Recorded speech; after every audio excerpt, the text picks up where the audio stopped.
Good morning, seculars, or afternoon or evening, whenever you're listening. I am your host, Sunny Secular, and on this podcast, we give a non religious humanist perspective on life and the world around us. We engage in friendly discussions, we share our deconversion testimonies, and we explore topics that are trending on social media. This is a safe place for all people, your ethnicity, gender, orientation, pronouns. None of that is a problem here. We don't shine. And we welcome your questions below in the comment section. Today we have a very special guest, but before we get to the guest, let me ask you this one question. Have you ever thought about making your own pie? If you say yes, then I have something for you. It's Buzzsprout. Yes, Buzzsprout. Buzzsprout is the best place to start a podcast. It's where I started. They help you by taking you step by step from beginner to novice. They have tutorials, blog posts, videos, everything that you need to get you started, even if you have never ever recorded in your life. They can help you. So, what you could do is you could go to the link that we have on the webpage, secularminority.com. It's going to be a link that says Start Your Own Podcast. When you press that link and you sign up, you'll get a $20 Amazon gift card. Yes, $20. And it also lets them know that we. So, if you want to start your own podcast and you want to get into all of the outlets such as uh, Google Podcasts, Apple, go with Buzzsprout. Now, for our guest today, she is a fitness enthusiast. She is a competitor. She helps women with bodybuilding as well. And well, we'll go to the second part of her introduction later. But on Twitter, she is Fit Diva Fee. How are you, Fit? Hello, I am good. You see me giggling. My dogs always seem to be wanting to be part of our They know podcast. when you're recording. But I am well. So nice to be on today. Thank you for joining me. We finally got it together after Yes, missing each other for finally. a couple of weeks. Yes. Okay, so let's start from the beginning. We're going to talk about your deconversion story and everything, Right, and then we'll just take it on through from there. So, right. at the beginning, how was it to like to be baby feet? Baby. How was it growing up in elementary school? Right. Okay, well, first of all, I am from and still reside in Trinidad and Tobago, which is in the West Indies. Island gal. Right.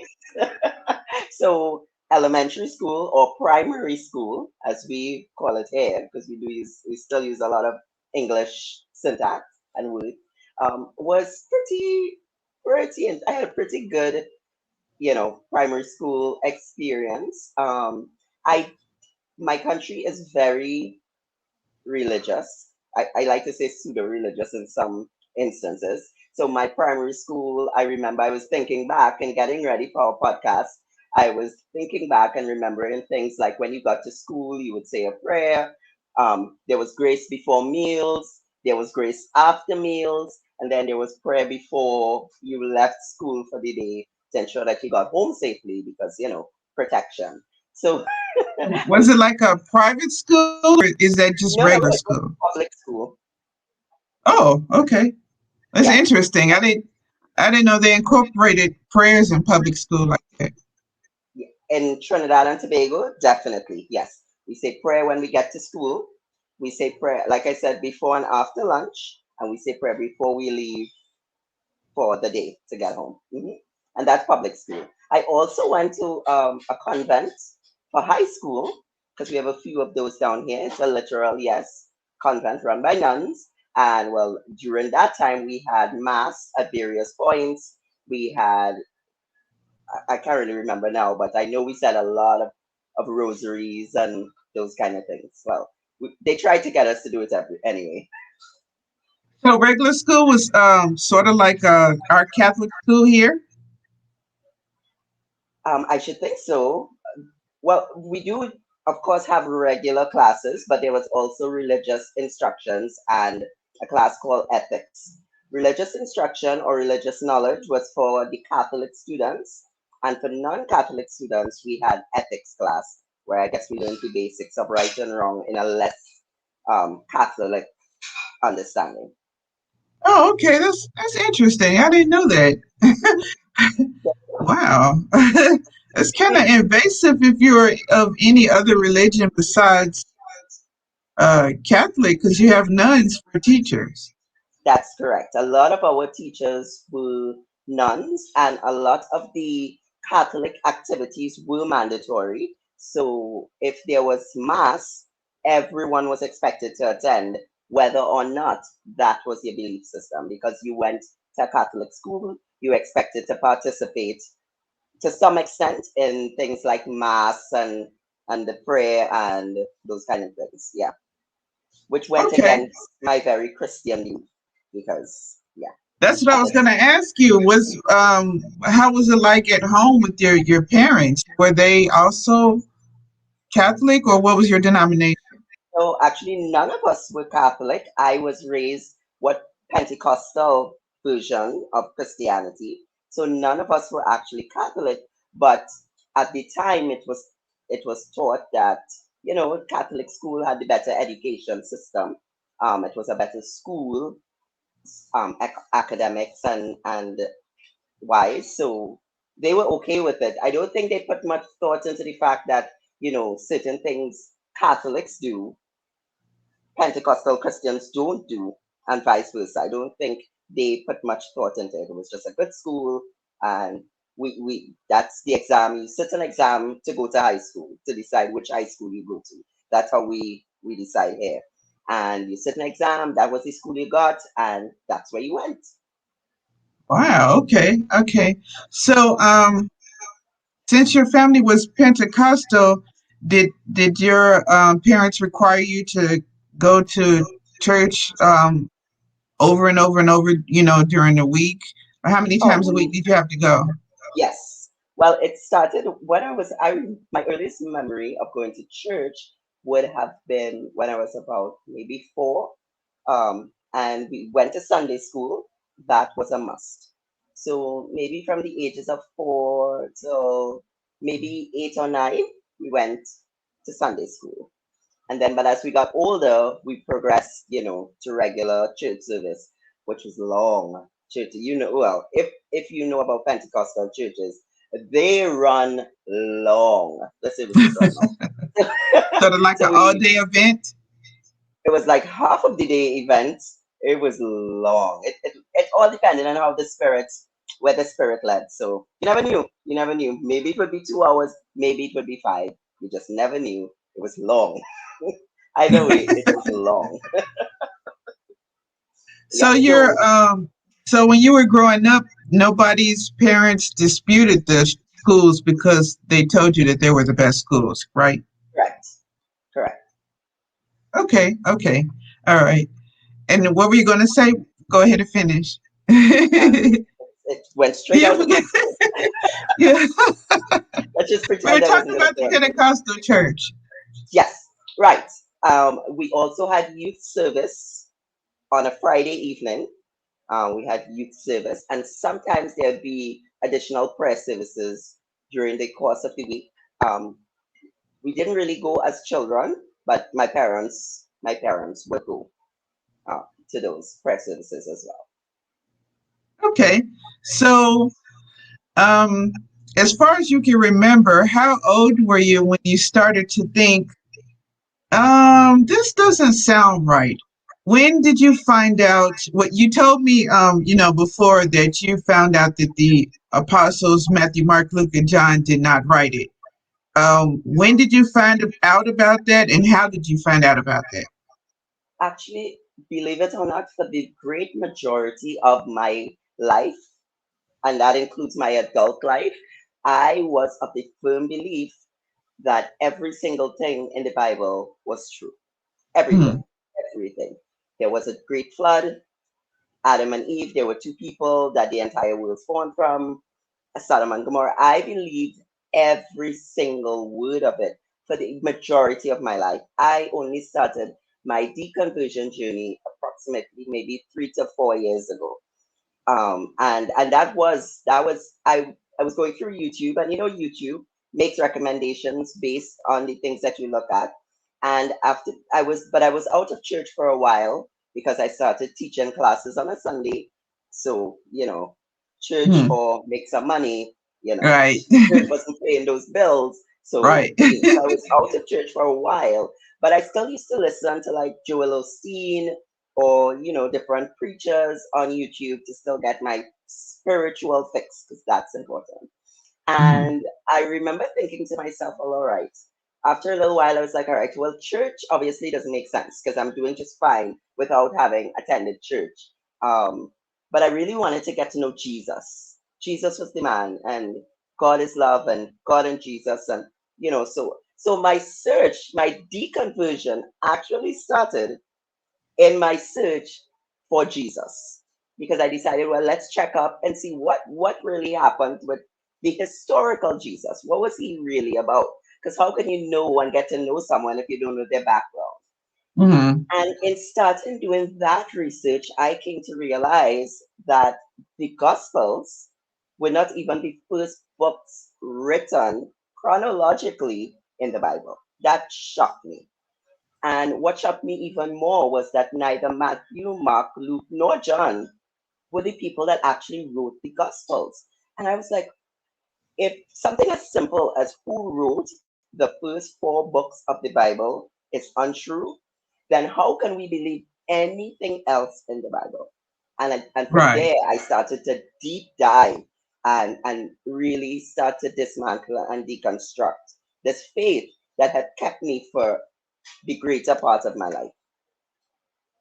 Now, for the people at home that are watching, was there a particular, or did you just start on Google? How can they find out about Matthew, Mark, Luke, and John not being the authors?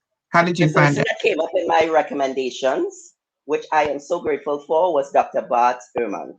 And I mean, he is a very well known person. He's a scholar. I'm pretty sure a lot of people are familiar with him. But his information, his books, his lectures, because I think I have looked at every single lecture that is posted by him on YouTube. And then I got a few of his books. I'm still reading some of his books today. And I think he's a really great place to start because he makes it simple enough for the average person to understand without all the extra scholastic jargon. But he's And also, how do you spell his last name? Ehrman, Dr. Okay, thank Bart you. Ehrman. Yeah, great. He's great. A lot of great information. And from there, it was just then. Well, again, YouTube always makes recommendations. So from then, I would just click on one video and learn something, and then. But because I decided, well, I'm going to be skeptical now, which I never was in my life. Mhm. I was always told to respect authority. So if the preacher or the priest or someone said, this is what happened, that's what I believe. It's in the Bible, that's what I believe. I didn't even know the term cherry picking until quite recently. I was like, cherry picking? So Google and YouTube became Yeah. my very best friends on this journey to becoming a skeptic and eventually an unbeliever. So when you were going through your own research and everything, and you were reading other books and going on the internet, um, did you go to your pastor to talk to him about certain things, or you just said forget it altogether? Yeah, I felt like I had enough of church forced down my. I knew all of the rhetoric. I knew all of the dogma. I was raised in this. I knew all of the arguments. I had lost some faith in my pastor, the pastor that I was raised under, a while back due to some local political affiliations. So I Oh, faith in him a while ago. So I wasn't going to ask him anything. However, my in-laws, my entire family, my in-laws, they are very religious. So ever so often when a question would pop up, I would ask, my in-laws, I would ask my sister-in-law. And the answer was always some form of church rhetoric, as in, well, God knows, or we God's ways are higher than our ways, and if you seek with your whole heart, He will, that kind of right, rhetoric. right, right, right. And so I was like, oh my God, okay, let me do this. Let me do this with Google because I'm not going to get anywhere. And what would be interesting if your family did say something like that, you can ask them, well, how can we test that to see if it's really God doing it or if it's something that I did? You know what I Yeah, mean? Something of that course. again to think about. Yeah. Yeah, yeah, that is true. But they would find Okay. a way to give God the credit. They Right. would. They would. They would find a way. So you said that you de you deconverted. We'll use that word deconverted Yeah. later on in life. Um, after you went through your research and you finally said forget it. How did the family take it? And what about your immediate family now? Are they okay? Well, my Okay, let husband, me well, go my back. son, How did your parents take it? And right. now, how is your immediate family? Okay. So, well, I have never, believe it or not, said to any member of my family, I am atheist. Well, except my brother, because he is atheist. So in my deconversion, I would ask him a lot of questions and, about his own experience, which is something I would have never done before because I was like, no, obviously the devil is working in him. No, obviously. So, but during the process, I have never actually said, not that I'm hiding it, not that I'm afraid of the repercussions of it, because I am very comfortable. I'm very okay with where I am right now. And I honestly don't think my family would shun me to use a religious term. It just never came up in any organic way. But I think from the things that I say and Mm, the thing, yeah, more so the things I say that they know. But I don't think anybody's willing to ask me just yet. But I think my husband and my son. Well, my son is an atheist. We raised him without religion. We raised okay. him maybe from his when he came to understand everything. We raised him without religion. I allow him to make his own decision.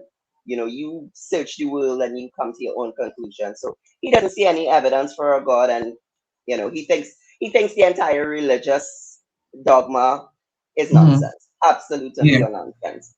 My husband is kind of deistic in that he thinks there's a greater power, but I don't think he really puts much thought into it beyond that. Okay. Yeah. So So, that's but good that you don't have any pushback at home. no, none whatsoever. Okay. And So what like I about said, when I am not holidays come up? afraid to say it. I'm not a. If someone asked me point blank, I would answer. Or if someone said, "So, what do you think about this?" I would tell them the truth of what I've come to Right. understand over the years. So it's not that I'm hiding it or I'm afraid to speak on it. It's just not something that has come up yet. Yet, maybe I'll So make what a big happens during announcement. during holidays? Um, it's so funny. We had a family get together just a couple months ago. And so there was food and we were talking and everything. So there I took out and my husband and I were about to dig in. And then my dad was like, let us pray. And my husband and I looked at each other like, oh, this is happening. So my sister looked at me, which is why I think they suspect, they just don't want to ask. So she looked Yeah. at me and I looked at me just like, okay, so my dad is there. And it was a quick prayer, like 30 seconds, but my husband and I were looking at each other. And then they all said amen. And we were like, okay, let's eat. So I will keep you posted when it's Christmas and we have our family gathering because that will be the real test. Christmas, the birth of Christ. Let's see what Right. happens. Let's see what happens then. So for other parents out there who are, there are the hard Christians, and then there are other parents like you who said, I'm just going to let my child decide if they Right. want to be religious, that's good. If they don't, that's good too. What kind of advice do you have for parents who are like you and want their child to make their own decisions? It's a hard being an atheist parent.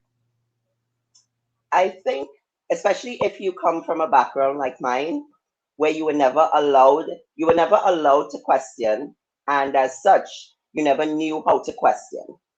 Because if you're never allowed to question, then it doesn't come naturally to you. Asking questions, you just accept whatever authority says. So I think if your children come to you with questions, if you cannot answer them honestly, point them in the direction of someone that could, of a resource, because there are so many resources. Try to remain as unbiased as possible. Because over the years, my son would ask certain things, and I would admit to him, yes, I did believe that the entire earth was flooded at one point, but obviously geology and other studies has proven that there has never been a worldwide flood. Check this out, and I'll send him a link. So allow them to explore. It's okay. Letting go of your religious belief is hard. It's very, very difficult because I still struggle sometimes with certain concepts, the whole heaven and hell thing. But it's okay. It's scary, but still, it's the most freeing thing is to be free of religion. Right. It's to be free of, oh my God, it's so I free, agree. I agree. isn't And it? the thing about the Noah's Ark, if you really think about it, which I feel like we know it's a story, we read it in the Bible, but we really don't think, what is the story telling me?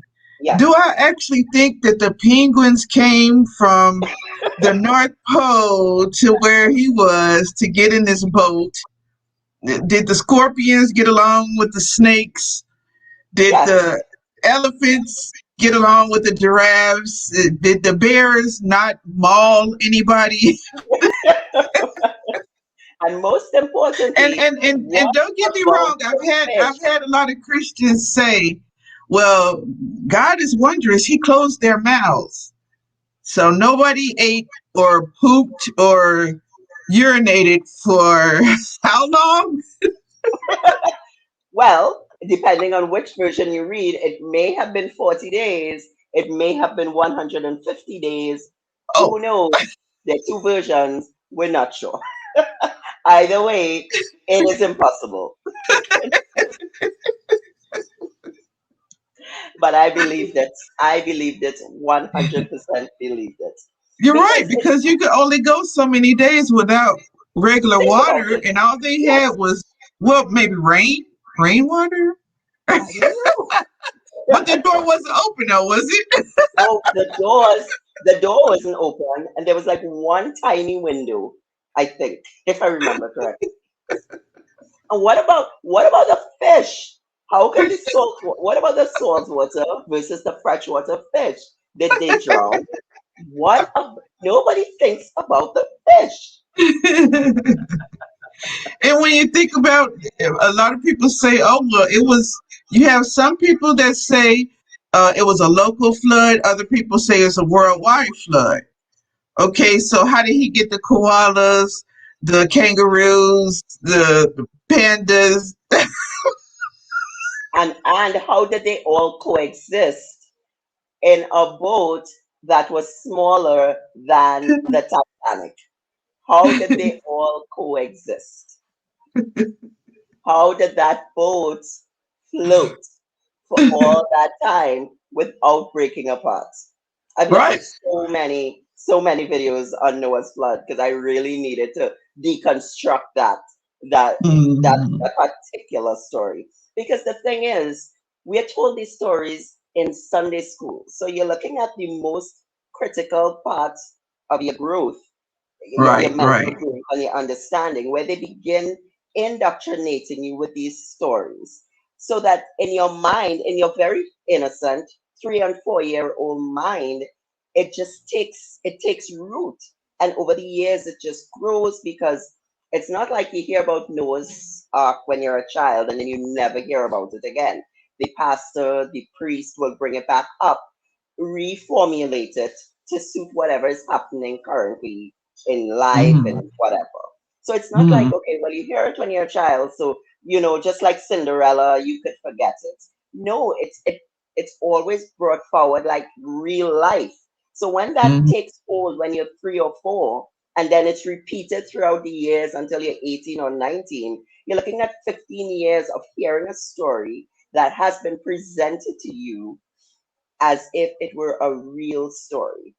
So these are the Mm-hmm. things that deconversion you have to dismantle in your brain. You have to dismantle all these things. And that's still the Old Testament. You haven't even gotten to the whole Jesus debacle just yet. And that's a quagmire by itself, Yeah. you know? Yeah. Yeah, And then it we is. have denominations who want to always pivot Old Testament against New Testament. If it's Correct. anything that they don't like, they say, "Oh, well, that was just the Old Testament." That's Old Testament. But Yeah, you are correct. it's supposed to be the same God, though, right? It is. And God is supposed to be the same yesterday, today, and forever. Yeah. That's what we hear. Yeah. So you are correct.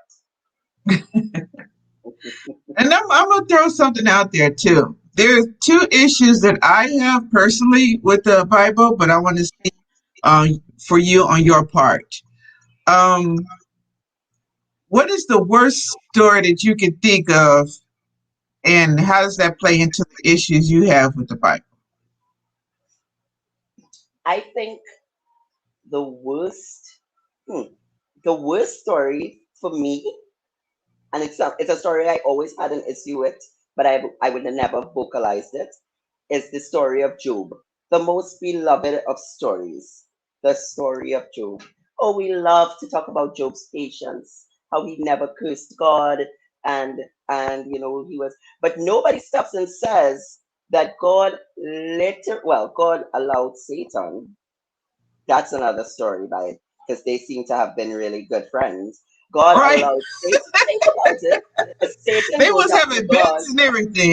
they were chit chatting. Like, Satan, where have you been? And Satan was like, roaming to and fro the earth. You know how I do. And God was like, have you considered Job? So God Right? just Let's put make a Job. bet. Yeah, he just Job was there minding his business, and God was like, "Have you considered Job? He's great. You could do whatever you want to him, and he will not curse me." And that is very messed up. That is very messed up. God literally allowed Satan to kill Job's entire family. 10 children Job had. We have to assume it's boys and girls. They never talk about girls in the Bible because, why? We Right. don't wait that much. And That's that the was issue another I have. issue. Yeah. That was another issue that I had that kind of began my deconversion as well. It was that as well. The mistreatment of women in the Bible. And that's probably the bigger issue for me when it comes to the Bible. And that is also one of the stories.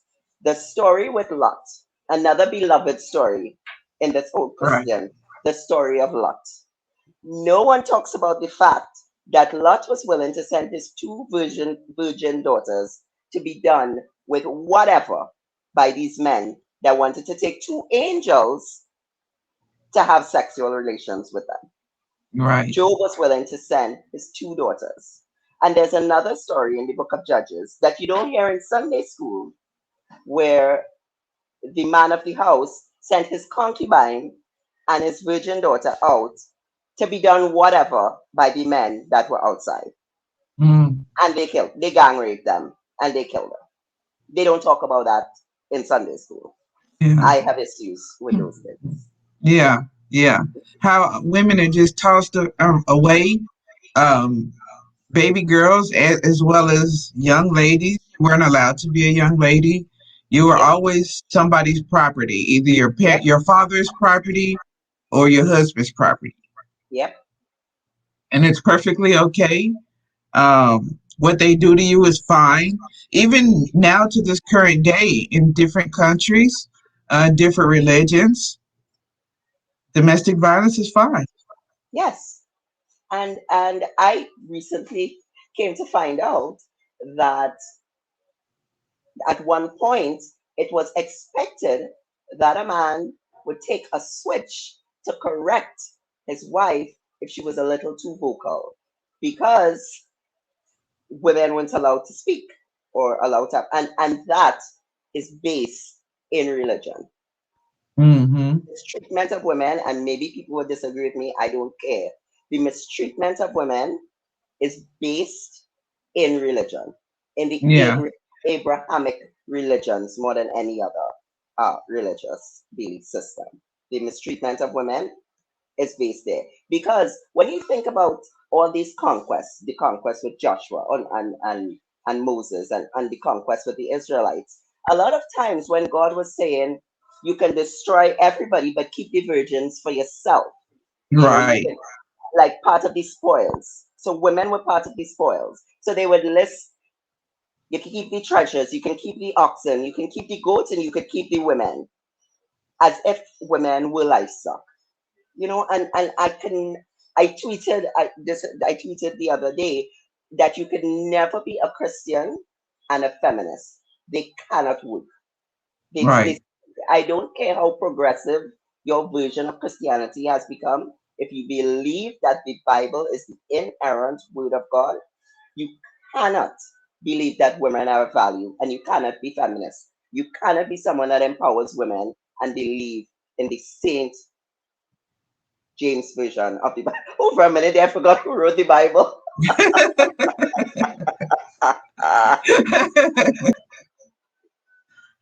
Oh, I'm really deconverted now.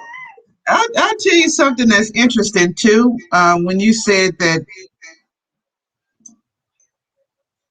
the way the women are treated in the Bible and the way women are treated now goes back to it. There was an episode I watched this show. It's a regular show. It comes on HBO Max, and it's called We're Here. And what it is basically, I'll tell you what it is. It's a show about drag queens, and they go to different states, small towns or cities, and Right, different states that are not as progressive as you would like them to be, and they always have these couple of people who are either gay or struggling or something like that, and they tell their story, and it basically shows you that if you hear other people's story from their own mouth, you will realize that these are human beings as well. So the premise is they go to these, cities or towns in different states. They travel, and then they have three people. It's usually three people, sometimes four, and they talk to them and they get their story. And then by the end, the people who they gone to visit, they put on drag with the makeup and the hair and they have one night of actually being free, and they have an audience where people applaud and right, woo, go. And to see these people go from, you could tell too, because when they first come to the town to talk to who they're going to talk to, you can see the demeanor on their face, and as they tell their story. A lot of them have been bullied since elementary school. They called me this name, they threw rocks at me, blah blah blah. Or they'll say, when I go to the grocery store, they tell me to get out, just for existing, which is something that bothers me by itself, because the count of suicide, or religions want to say, oh, well, they're committing suicide because they don't have God. No, they're committing suicides because Christians are bullying. It's yes, bullying. It's bullying. yes. You know. But there is this one episode that I watched the other day. I'm getting to my point. There was this one episode that I watched the other day, and there was a preacher, and he told the story as to why he wanted to do the night for the drag, because he was a straight guy, and he's a preacher. And come to find out, his daughter came to him and said she was paying. So he was doing it to support his daughter. He told about how the religion that he was in, I'm not sure if it was Pentecostal or Methodist, I can't remember, but they told him that he wasn't allowed to do same sex marriages. And basically, everything that he said that he thought was against Jesus's word, the church was doing the opposite. And so he told that how if the people in his church found out that he was going to do the drag, they would ask him to probably leave the congregation. They would have him move. He would lose everything, but he was still willing to do the show for his daughter. Yeah. And in his mind, he was thinking, it's this church. But I'm watching it and I'm thinking, you don't see that it's the religion. You know, Yeah. he's a preacher. You know, I understand everybody has to make a living, so that's how he makes his living. That's how he take care of his family. But Right. like I said, in his mind, he was thinking, "Oh, it's this church in this small town." When the actuality is this religion that Yep. tells you your daughter is bad for being pan, which pan is basically you're attracted to the person's personality. Doesn't matter if it's male or female or Right. whoever. So that's basically what pan. But they tell you you're wrong for the daughter, and you bet not do drag because that's an Oh, abomination. definitely. But here's the thing, though. By the end of the story, which I know is a show, but by the end of the story, when he was on stage and they, had the curtains come up and he did his little lip syncing and everything, he cried because he said that he has had a better understanding of what other people go through, even though he wasn't even gay. And that was real interesting to me Yeah. because the way the religion treats women as well as LGBTQ. There are some churches who say, "Oh no, everyone's welcome," but it's still the same word and message. It doesn't matter if your church does it because Correct. 100 others say no. Correct. That is correct. So I mean, we could go all day about this against women and children because there are incidences in the Bible where children were, what was it, kill every man, woman, and child, Yeah. kill your firstborn. Uh, what is it? Was it no, not Noah? What was it? No, no, no. Who was it that was in the basket? Moses. Moses. That's how Moses survived because it was Yeah. kill every firstborn. Mhm. Yeah. There's a lot of kill. There's a lot of murder. But let them tell it though. Oh no, Oh there's no. no No. Uh-uh. God knows No, all no. babies. You Except for no. the ones that were during the flood. Yeah. Let's not forget the flood babies. No, And the, that's different. It's different. and the Sodom and Obviously, Gomorrah babies.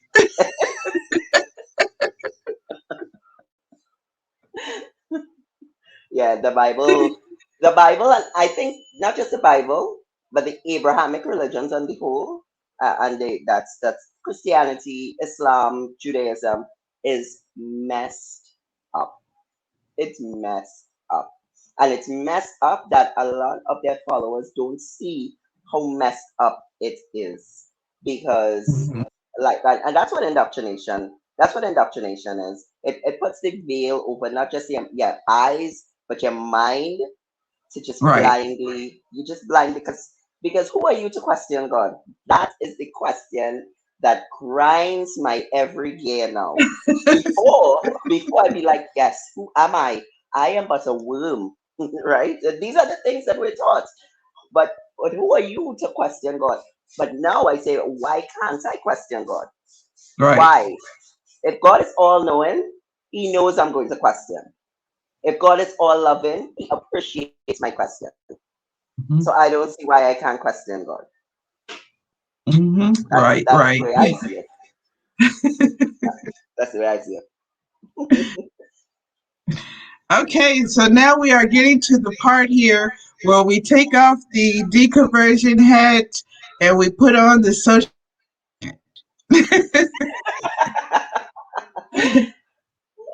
Now, this one is going to be a touchy subject because it's not really talking about women or religion. Okay, On social bring it media, on. I'm not sure because I know you're new to TikTok. Yay! Look at me. But there's a TikTok on there. His name is Modern Warrior. He is Modern Native Warrior. American. You I love know. him. I love him. Okay. So you know what I'm going to say. Yes, But for the people at home who don't know, Modern Warrior is a Native American. He goes on TikTok and he basically calls out white supremacy and racism. the bad things that are going on between racism Yes, and his racism. people, specifically Native Americans, but actually for everybody. Now he gets all of these threatening letters, videos, emails because he uses the phrase, "Hey colonizer." He's not saying cracker. He's not saying all the names that other people say. Yes, They say wetback. They say uh chief.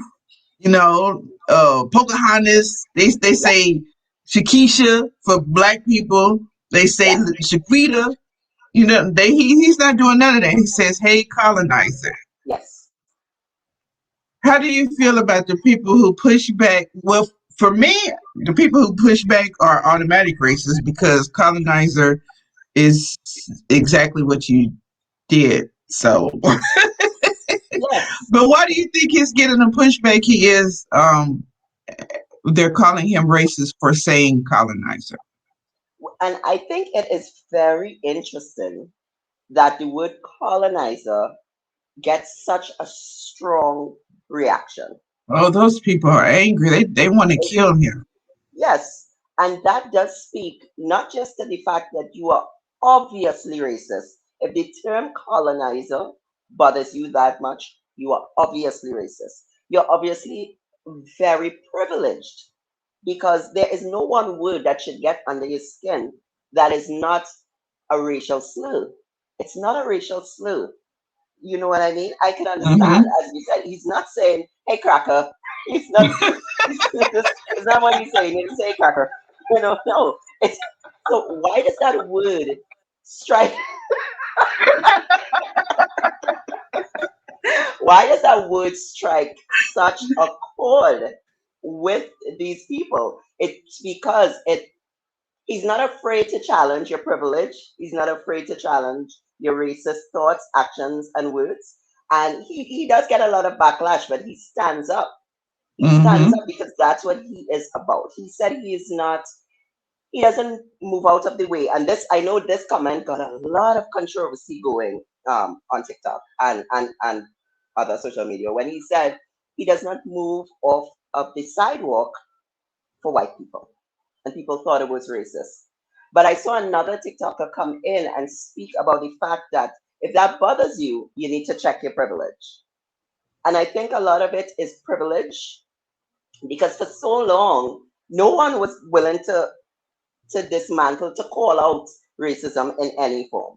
And now he's doing it, and he doesn't just do it with all willy nilly. He does it with facts, and he does it with information, and he does it with education. And I think that rubs them the wrong way because the more you know, it's the more power that you have. We all say knowledge is power, and I think that is the issue. They don't like the fact that they're being called out and that their privilege is being checked, and that he's educating people not just about the indigenous struggle, but about the minority struggle in Right. general, because he speaks to Hmm. people of color. You know what Hmm. I mean? I love him, Modern Warrior. And that's interesting too that you brought that up because that day that he said that he didn't move out of the sidewalk, I don't even think that they realized that small, that insignificant piece does matter. Because when he said that he didn't move, I was thinking, I stopped doing that too when I was a teenager because I noticed it's almost like even though you're minding your own business, it's almost like a game of chicken to see who's going to move first. And they will keep walking. I've had it done to me plenty of times. They will Really? keep walking, expecting you to move. Yeah. And that's what another TikTok was saying. That shows you how your level of privilege, because you refuse to make yourself at any point small for the convenience of others, because you think the world is yours, and as such, everyone should move out of your way. Your way. Exactly. Everyone should make space for you, and you don't have to make. And that is fascinating. Now, in Trinidad and Tobago, while we do have a lot of colorism, because it's predominantly a very multiracial um, society, we don't have as big a disparity with black and white. It's not black and white in Trinidad and Tobago, because what we would consider the white population, or we call it Trini white, it's very small, right? But we do have a lot of colorism, light skin versus dark skin. Here We do too. Here that, too. that. But that is also a symptom of colonization, that Hmm. colorism, that colorist behavior. It's also a symptom of colonization. It is, because if you know a little bit of the history, you had the lighter colored slaves who were the house slaves, and then you had those that were in the field, and as so it is a symptom of colonization. Right. So when I heard him say it, I was like, what the heck? That makes so much sense. And this is from someone that has never happened to. But I can understand his mindset, and I can also see that it has happened. Because you just notice it, it just is not a experience for me, Right. Right. Right.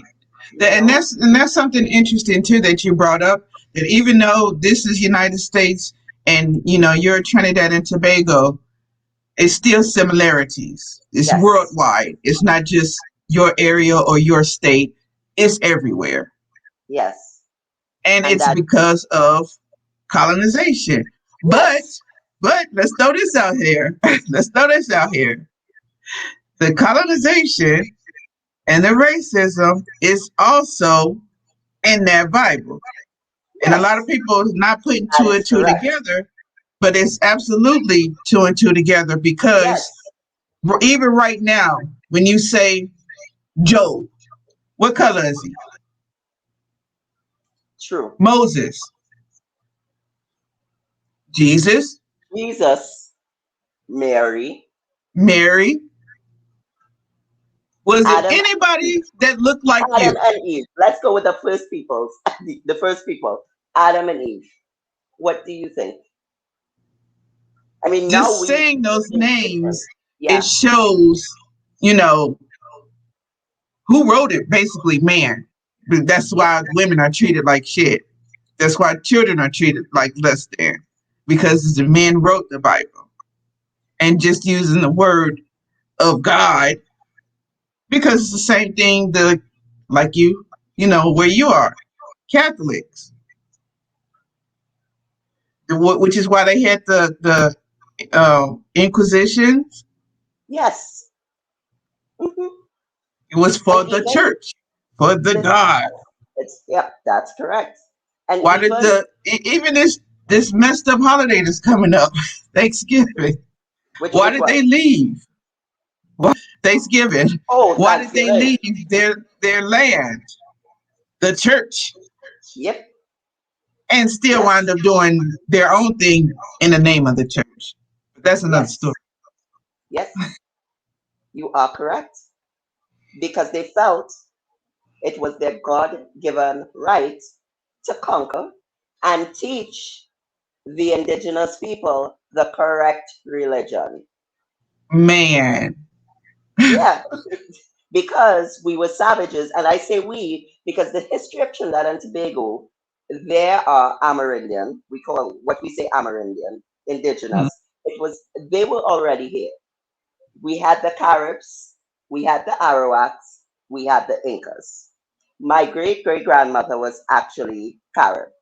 She was Okay. a Carib woman.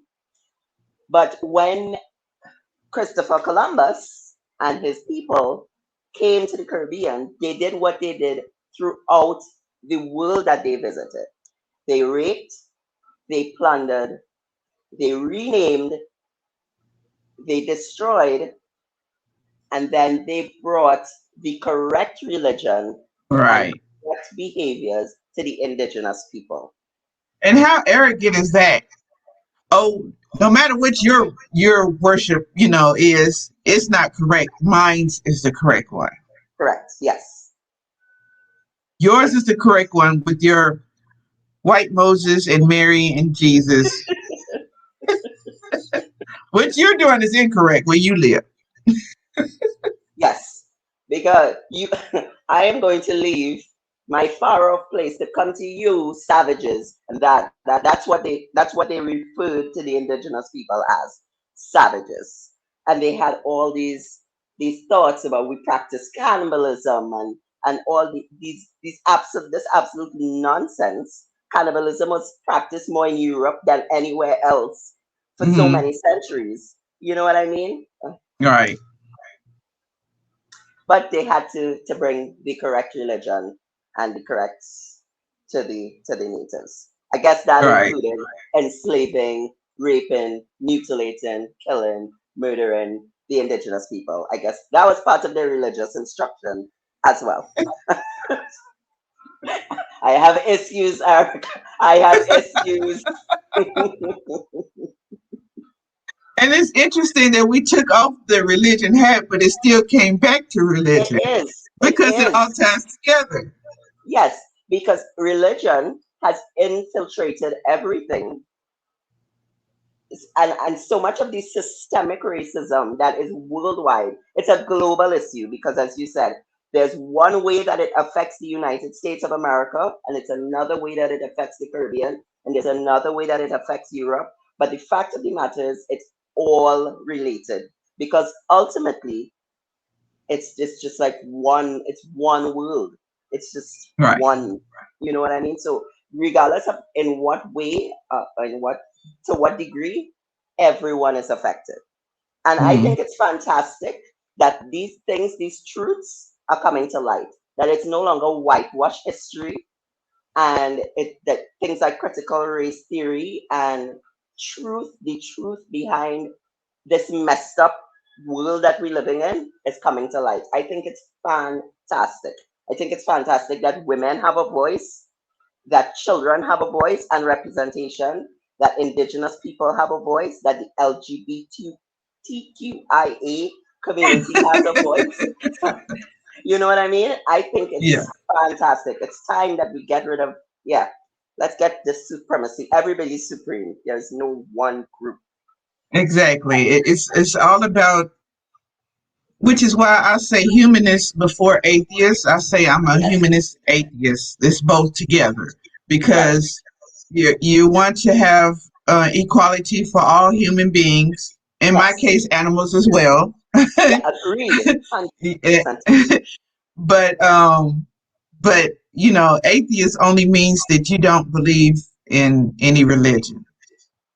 Now, there are different kinds of atheists. We'll get into Yeah, that in another podcast. right. But it's basically don't believe in any religions. And humanist means that you do have some kind of hope that humans will do the right thing when it's time. Even though I've seen some crazy stuff that makes me say, oh Yes. no, I thought you would do the right thing, but I don't know. I don't know. Because it basically depends on who's on stage, is what I call it. Before this election, who was on stage. and it Yes. seemed like it brought out the worst of the worst. They've always been there. They just felt privileged enough to come out. Yes. And now they've gone back down, waiting for another election to come so they could come out again, Hmm. which is really disgusting. If I've noticed that there are groups, literally groups of people who are getting together on different types of social media, such as Facebook and whatnot, and they're forming traveling groups where they're just basically encouraging people to get out the country.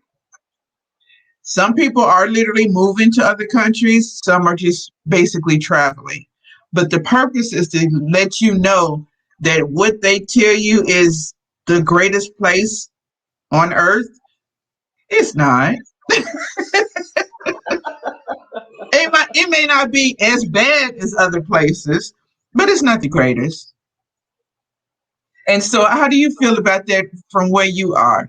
The whole United States thing, period. I'm not gonna You can lie. be honest.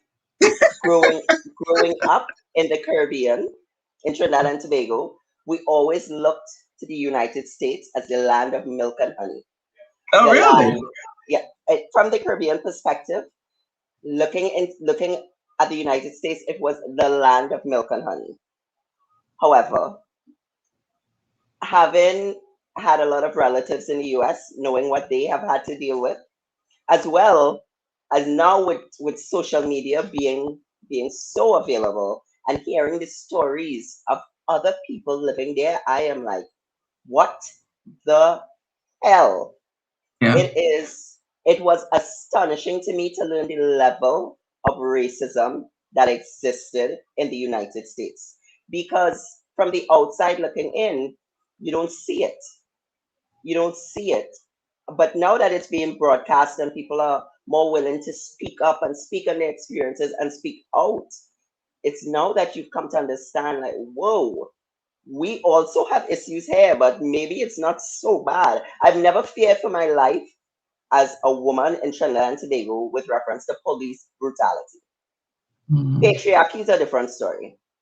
Right. But one thing I've never worried about is if a police officer stops me, I don't have to fear as a black woman that I'm going to be harassed or brutalized or anything like that. Neither has any member of my family. But that may not necessarily be the case if I were a black woman in the United States, from what I've seen. Because my brother, who lives in the United States, he fears sometimes when he has to go to his appointments as a black young man in the US. And you hear him speaking of it, and he speaks so passionately about it, and it really makes you stop and think. But there are people in Trinidad and Tobago who would say they do fear when the police stops them for different reasons, because their Mhm. hair might be a little more unruly in an Afro style.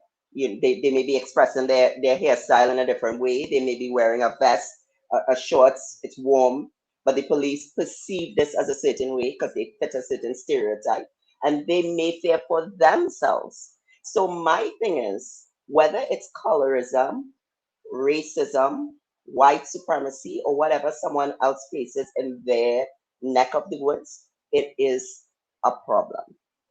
I Right. mean, the US, because so many eyes are on you all, it's all that we hear now. So we are aware of what's happening. But I think it's happening. I mean, we can see it happen in Afghanistan, but on a more religious aspect. But it's a war is a war. And again, it's based on the fact that I think I'm better than you. I think I have a right to this land. I think you should serve me because that's my so-called God given right. And Right. we see it in Africa, we see it in the different various African countries. And I mean, so looking at it globally, we have a global issue when it comes to systemic religion. Is that a thing? Systemic racism, systemic, I don't know. It's just systemic everything wrong. Right. It is when you think about it. Yeah. I didn't think about that. I guess it could be considered systemic, right? Religion as well. It's so deep. Religion runs so deep. So many of the things that we just take for granted, but if you look into the history of it, it was based in some sort of religious thought or, you know. Mm-hmm. Right, right. I learned, I think today on TikTok, they talked about original sin. And I can't remember who was the gentleman, but he came up with original sin in the fourth century because he couldn't control his erections. And he was convinced that that was because of original sin. And he Oh came my up with the goodness. term, I, I can't remember if it's St. Augustine or one of them, and came up with the concept of original sin to explain why men can't control their erections. And see, that's another thing too, that they take the Bible and just basically make some shit up to make it Yes, sound like it correlates together when yes. it didn't. When it has literally nothing to do with the Bible. It has to do with some church father that couldn't control his erection. So, Exactly. and then the church teaches it as if it's a biblical fact. But it's literally not there. I googled it. It's not in the I Bible. know. This concept of original sin is not there. A lot of things that people contribute to religion or Jesus, eh, when you hear the arguments, you could basically say this person doesn't know anything about biology. This Yeah, person doesn't know anything about chemistry. This person doesn't know anything about basic physics, psychology. psychology. You can just basically point out all the things that they don't know, and which is why they attribute it to God, Yeah, because you don't know. you Which don't is know. how everything got started in the first place. They used it for ways to explain things, which is why in the Greek mythology you have, Thor and lightning and all these other concepts of how things came about through stories. Yes, And we happen to have our stories in a book. yes, The problem is that in 2021, you're still adhering to those stories that was made up because they didn't know about what was we going on. didn't. And we do know how That is things are correct. going. Yes. And I cannot understand how you can still use a 2,000-year-old book. Now, how can you still depend? There is no other book that is, let's say, 100 years old that we would use to guide anything we imagine if you used a book on medicine that was written 100 years ago today. Can you imagine? Can you imagine? We would still be it's impossible. So why would we use a 2,000-year-old book to guide anything in our lives? No. It's And I crazy. know this is going, far out there, but just think about it though. If you were in medicine and you broke your finger and your doctor said, okay, I'm going to have to cut it off. And you're like, you just put a cast on it. No, no, no, no. The book says No. cut it off. Yeah, yeah, exactly. You're like, no, you're supposed to put a split on there and wrap it. No, no, no, no. My book is the oldest book, and it says to cut it off. So Yeah. we just gonna cut it off. And there were 100 copies made, so obviously a lot. It So must come be on, right. It it must must be be right. that is logic. That is the logic behind still following Finger the down Bible. here. Urgh.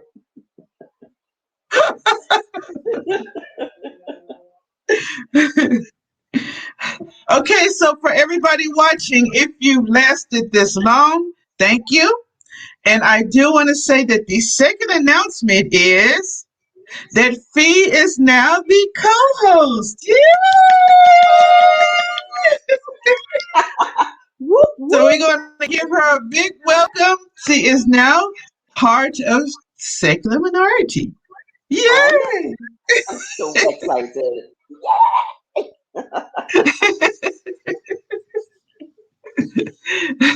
Okay, so Before we wrap everything up, because it has been an hour, and I try to keep it, within an hour. Right. Where can everybody find you? I know we didn't touch bases on um your health, so you can bring that up with the your what you do now. Are you with the gym? Can people find you if they live in Trinidad and Tobago? Yes. Well, first of Okay, go all, ahead. Put your I'm on all social media as Fit Diva Fee. You can find me on Twitter. You can find me on Instagram. I'm on TikTok now. It's a big deal. I'm a big deal. I'm a TikToker. Look out for me. I give great tips. And yes, I am a personal trainer, so you can find me. Shoot me an email. I'm FionaBranca@gmail.com. I teach spin. I do once it's fitness related, I'm there, and yeah, just look for me. Just find me. I respond to as many messages as I can as soon as I can. And I know somebody's going to ask if they don't live where you are, do you offer virtual programs to help I people do. as well? Yes, I do online programming. One caveat: I specialize in women's fitness. So I'm sorry, guys.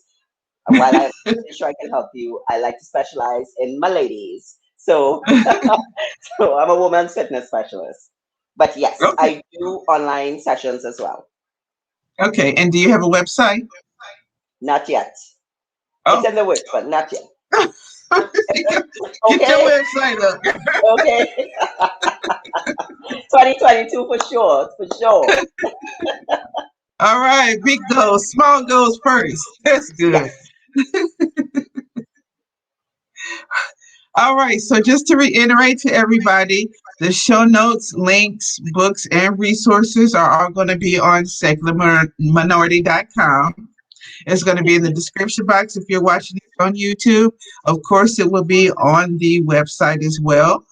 And we're going to wrap this up right now. Just remember, you're special, you're loved, and you're stronger than you realize. Peace. Bye.